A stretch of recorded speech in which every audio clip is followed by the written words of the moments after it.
Warning: this message has been transmitted at the request by Taiwanese government. At 3:50 p.m., Taiwanese people spotted an human with long blue and black hair, blue eyes, black and blue mask with sword on hand. Taiwanese government requested this emergency to United Kingdom's government to declare emergency. The United States government found out about this black and blue hair human.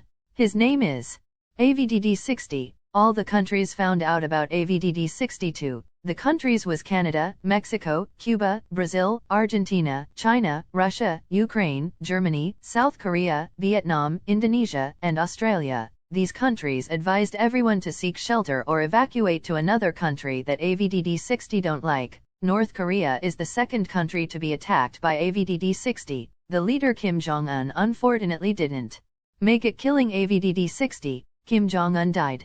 Weapons won't work killing AVDD60. Please seek shelter or evacuate to others countries like Fiji, Cambodia, Uruguay, Paraguay, Portugal, and the others countries AVDD60 don't like. If you see AVDD60, please run fast. AVDD60 can run fast and get people that run slowly and kill. Blessed be others countries, especially United States and UK and Taiwan. Goodbye.